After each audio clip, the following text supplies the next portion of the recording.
दोस्तों, स्वागत है आप सभी का हमारे YouTube चैनल पर। आज हम आपके लिए लेकर के आए हैं हिंदी टॉपिक का बहुत ही महत्वपूर्ण टॉपिक है जिसे हम संज्ञा कहते हैं। तो आज से हम ऐसा करेंगे कि एक टॉपिक के बाद दूसरा टॉपिक से रिलेटेड सारी वीडियोस को अपलोड करेंगे, या फिर ये कह लीजिए कि हिंदी की प्रॉपर क्लास स्टार्ट करेंगे जो कि आपके सभी आगामी परीक्षाओं के लिए इम्पोर्टेंट रहेगी। तो आज हम शुरुआत संज्ञा शब्द से कर रहे हैं। तो चलिए अब वीडियो को स्टार्ट करते हैं। सबसे पहले देख लेते हैं कि संज्ञा, ठीक है, संज्ञा क्या होती है। ठीक है, तो संज्ञा की अगर हम सिंपल सी डेफिनेशन दे तो संज्ञा वह शब्द होता है जो किसी व्यक्ति, वस्तु, स्थान, गुण, भाव या पदार्थ के नाम का बोध कराता है, वो हमारे पास संज्ञा हो जाता है। ठीक है, तो ये सिंपल सी डेफिनेशन थी हमारे पास संज्ञा शब्द की। इसके बाद हम संज्ञा के भेद पढ़ेंगे कि कितने भेद संज्ञा में होते हैं। ठीक है, तो इसके लिए देखते हैं आगे। संज्ञा के टोटल पाँच भेद होते हैं। संज्ञा के जो भेद होते हैं वो ये अर्थ के आधार पर होते हैं। ठीक है, अर्थ के आधार पर संज्ञा के 5 भेद होते हैं। ठीक है, तो पहला जो भेद है हमारे पास वो आ जाता है व्यक्तिवाचक संज्ञा। ठीक है, व्यक्तिवाचक संज्ञा किसे कहेंगे हम? किसी विशेष व्यक्ति, स्थान या वस्तु के नाम का जो भी बोध कराता है हमारे पास, उसे हम व्यक्तिवाचक संज्ञा कहेंगे। ठीक है, या फिर आप ये कह सकते हैं जिन संज्ञा शब्दों से किसी एक ही वस्तु, व्यक्ति या स्थान आदि का बोध होता है उन्हें हम व्यक्तिवाचक संज्ञा कहेंगे। ठीक है, जैसे कि हमने किसी व्यक्ति का नाम ले लिया राम। ठीक है, तो अगर किसी का नाम राम है तो केवल वो वही, मतलब अगर उसको संबोधित करते हैं राम, जैसे किसी को पुकारा जाता है जैसे राम बोला, तो केवल उसी व्यक्ति को संबोधित करेंगे। तो सिर्फ उसी के लिए, एक ही के लिए जब संबोधन होता है तो वहाँ पे व्यक्तिवाचक संज्ञा हो जाता है। स्थान में कैसे होता है? जैसे बोल दिया दिल्ली। ठीक है, तो अगर बोला कि हमें दिल्ली जाना है तो हम दिल्ली ही जाएंगे, कलकत्ता नहीं पहुँच जाएंगे। ठीक है ना। और जैसे गंगा, गंगा भी नदी का नाम है। हमने जैसे अभी गंगा बोला तो हमारे दिमाग में डायरेक्टली आया कि नदी का नाम है। ठीक है, तो एक किसी विशेष व्यक्ति के लिए जब बोध कराना होता है तो वही व्यक्तिवाचक संज्ञा होता है। ठीक है, नेक्स्ट हमारे पास आता है जातिवाचक संज्ञा। ठीक है, जातिवाचक संज्ञा क्या होता है? किसी जाति या वर्ग के सभी व्यक्तियों या फिर वस्तुओं का जो हमें बोध कराता है, या सामान्य नाम कह लीजिए। जैसे हमने लड़का बोला, ठीक है, तो लड़का में एक संपूर्ण जाति आ गई, मतलब जितने भी लड़के हैं सभी की उनकी जाति का बोध करा रहा है कि ये एक जाति है लड़का। ठीक है, जैसे नदी बोल दिया तो नदी में नदियाँ सारी आ गई। ठीक है, जैसे अब नदियाँ बोल दे तो उसके अंतर्गत हम गंगा मान लीजिए, यमुना मान लीजिए, भागीरथी मान लीजिए, अलकनंदा मान लीजिए। इस प्रकार से उनकी एक पूरी जातियाँ आ गई, नदी के अंतर्गत सभी जातियाँ आ गई। ठीक है, और पुस्तक ये किसी वस्तु का हो गया। ठीक है, नेक्स्ट हमारे पास आता है भाववाचक संज्ञा। ठीक है, तो भाववाचक संज्ञा क्या होता है? किसी गुण, अवस्था या भाव का नाम जब भी आता है, या फिर ये कह लीजिए जिन संज्ञा शब्दों से किसी वस्तु के गुण, दशा या व्यापार का बोध होता है उसे हम भाववाचक संज्ञा कहते हैं। ठीक है, जैसे ईमानदारी, या फिर इसे अगर इंग्लिश में कहें तो एब्स्ट्रैक्ट नाउन कहते हैं। ठीक है, मतलब ये चीज़ें हमें दिखाई नहीं देती हैं। ठीक है, जैसे ईमानदारी है तो हमें एग्जैक्टली दिखाई नहीं देगी कि ईमानदारी क्या है, सिर्फ क्या करी जा सकती है कि महसूस करी जा सकती है कि वो ईमानदार है। ठीक है, सुंदरता है, जैसे किसी की सुंदरता है तो हमें सुंदरता एक्चुअली दिखाई नहीं दे रही, हम उसे सिर्फ महसूस कर पा रहे हैं कि वो सुंदरता है उसकी। ठीक है, और बचपन, ठीक है, अवस्था भी इसी में आती है। बचपन हो गया, बुढ़ापा हो गया, जवानी हो गया, सारी की सारी इसी में आती है। ठीक है, नेक्स्ट हमारे पास आता है समूहवाचक संज्ञा। व्यक्तियों या वस्तुओं के समूह का जो नाम होता है हमारे पास वो समूहवाचक संज्ञा में आ जाता है। ठीक है, जैसे हमने मान लिया सेना, झुंड या भीड़। ठीक है, तो ये एक समूह है, सेना का एक समूह है ना, तो वो समूह में आ जाएगा। झुंड या पक्षियों का झुंड कह लीजिए। ठीक है, और भीड़, ये हमारे पास समूहवाचक संज्ञा आ जाती है। ठीक है, इसके बाद आता है द्रव्यवाचक संज्ञा। तो द्रव्यवाचक संज्ञा आप किसे कहेंगे? ठीक है, तो ये हमारे पास आ जाता है द्रव्यवाचक संज्ञा किसी पदार्थ या धातु का नाम। ठीक है, या फिर ये कह लीजिए जिसमें हमें ये बोध हो जाता है कि क्या है, वो द्रव है। ठीक है ना, द्रव यानी कि जैसे सोना है, इसे भी हम किस अवस्था में, द्रव में कन्वर्ट कर सकते हैं। अगर इसे पिघलाएंगे तो ये हमारे पास द्रव अवस्था में आ जाती है, तो इसलिए सोना इसके अंतर्गत है। हमारे पास जितनी भी धातुएं होती है ना, सारी की सारी द्रव्यवाचक संज्ञा में आती है। ठीक है, पानी हो गया और दूध हो गया। ठीक है, ये सभी के सभी हमारे पास क्या है, द्रव्यवाचक संज्ञा है। अगर आप चाहे तो ये ट्रिक भी देख सकते हैं याद करने के लिए कि हमारे पास संज्ञा जो है 5 प्रकार की होती हैं। ठीक है, नेक्स्ट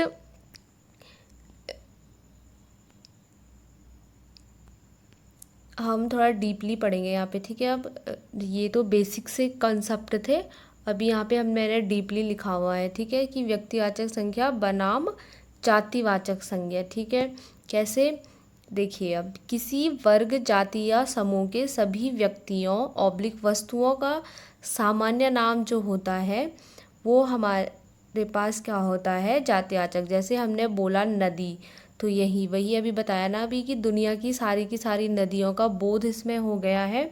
और व्यक्तिवाचक संज्ञा इसके वर्सेस, इसको मतलब कंपैरिजन कर रहे हैं, यहाँ पे तुलना हो रही है ना। कैसे हो रही है कि किसी एक विशेष व्यक्ति, स्थान या वस्तु का नाम होती है।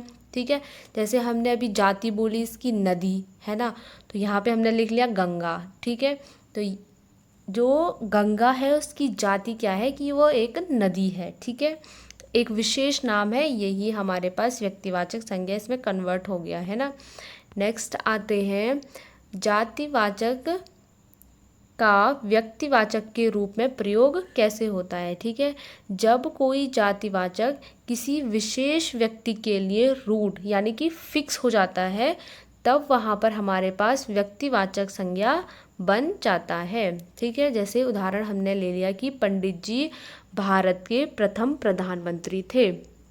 ठीक है, यहाँ पे अगर हमने पंडित जी बोला है तो वो केवल और केवल जवाहरलाल नेहरू के लिए ही प्रयुक्त हुआ है। ठीक है, इसलिए वो व्यक्तिवाचक संज्ञा है। लेकिन अगर हम केवल लिख दें कि पंडित, ठीक है, केवल एक वाक्य लिखा हमने पंडित, तो क्या ये पंडित हमारे पास जवाहरलाल जी के लिए होगा? ऐसा बिल्कुल भी नहीं होगा। तो ये क्या आ जाएगी, वहाँ पे जाति का बोध कराएगी। लेकिन यहाँ पे ये जाति का बोध ना करके केवल एक व्यक्ति विशेष का बोध करा रही है ना, केवल एक व्यक्ति का बोध करा रही है। ठीक है, ऐसी हम जैसे बोल लेते हैं सरदार वल्लभ भाई पटेल के लिए भी बोलते, सरदार का उपयोग कर लेते हैं। ठीक है, हमने उनके लिए सरदार बोल दिया। ठीक है, कि सरदार जी, तो वहाँ पे हमारे पास सरदार वल्लभ भाई पटेल के लिए प्रयुक्त होगा। ऐसा नहीं है कि वो हमारे लिए वहाँ पे किसके लिए प्रयुक्त हो जाएगा, मतलब सभी के लिए प्रयुक्त नहीं होगा, है ना। नेक्स्ट आते हैं व्यक्तिवाचक का जातिवाचक के रूप में कैसे प्रयोग होता है, अब वो देखते हैं। ठीक है, जैसे यहाँ पे आया है, जब किसी व्यक्ति का नाम उसके गुण या फिर अवगुण के कारण पूरे वर्ग का बोध कराने लगे, तब वह जातिवाचक संज्ञा बन जाती है। ठीक है, जैसे कि आज के युग में भी जयचंदों की कमी नहीं है, मतलब जो हमारे पास आज का युग है यहाँ पर भी जयचंदों की कमी नहीं है। यहाँ पे जयचंद का जो अर्थ है वो विश्वासघाती लोगों के लिए प्रयुक्त हुआ है। ठीक है, इसीलिए ये जातिवाचक संज्ञा है। ठीक है, अभी एक क्वेश्चन यहाँ से बन जाता है आपके पास। ठीक है, ये क्वेश्चन काफ़ी बार पूछा जा चुका है कि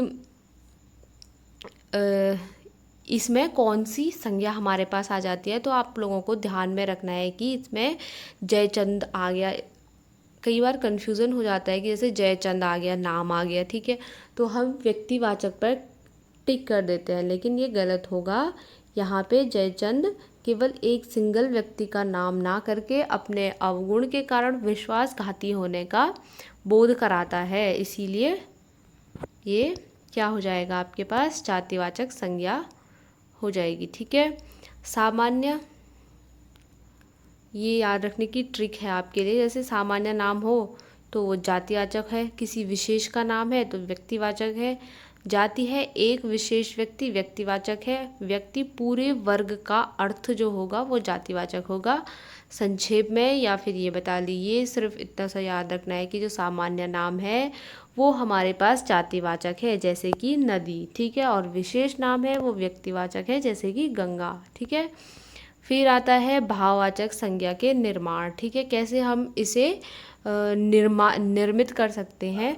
तो भाववाचक संज्ञाएं क्या होती हैं, दो प्रकार की होती हैं। एक होती है मूल, जो कि मूल रूप में होती हैं, और एक होती है यौगिक, जिन्हें हम अन्य शब्दों में प्रत्यय जोड़ने से या फिर अपसर्ग जोड़ने से बना लेते हैं। ठीक है, जैसे सत्य और क्षमा हमारे पास मूल हैं, ये अपने आप में मूल वाक्य हैं, मूल शब्द हैं। ठीक है, और यौगिक कैसे बनते हैं, जैसे हमें जातिवाचक संज्ञा से बनाना है।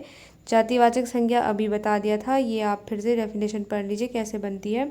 ये है मित्र, मित्र में हमने ता प्रत्यय जोड़ दिया। ठीक है, कौन सा प्रत्यय, ता प्रत्यय, तो हमारे पास आ गया मित्रता, तो ये हमारे पास भाववाचक संज्ञा बन गई।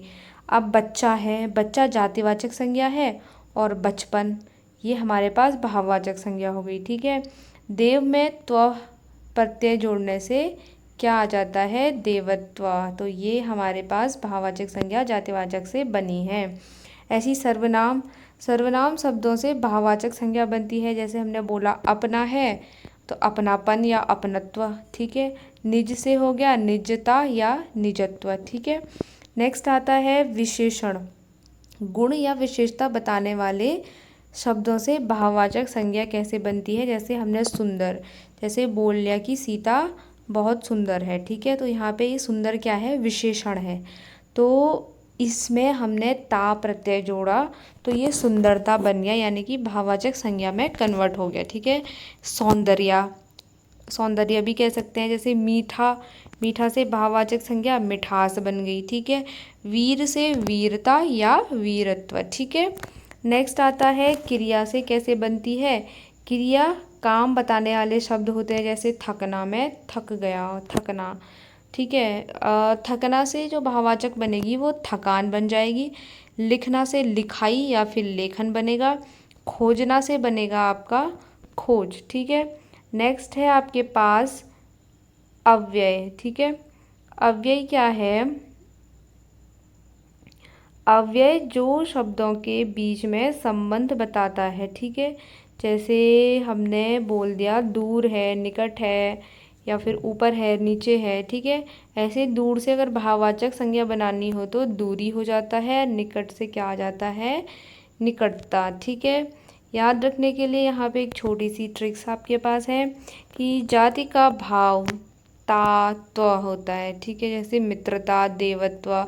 सर्वनाम का जो भाव होता है वो पन या त्व या ता प्रत्यय या अपना, अपनापन या फिर निजता ऐसे आ जाता है। ठीक है, नेक्स्ट आ जाता है हमारे पास विशेषण का भाव ता ऑब्लिक आस या त्व। सुंदर, सुंदरता, मिठास से मिठास आ गया। क्रिया का भाव आन, थकना से थकना, आन प्रत्यय लगा, थकान हो गई। ठीक है, लिखना था, आई प्रत्यय लगा और लिखाई हो गई। ठीक है, इसी प्रकार से अव्यय का है ई और ता से दूर का दूरी हो गया, निकट से निकटता।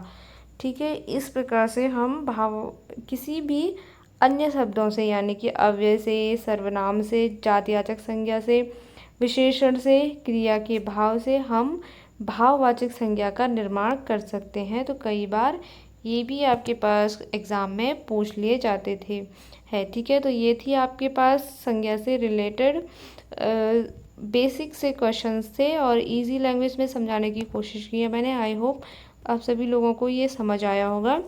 तो नेक्स्ट वीडियो के लिए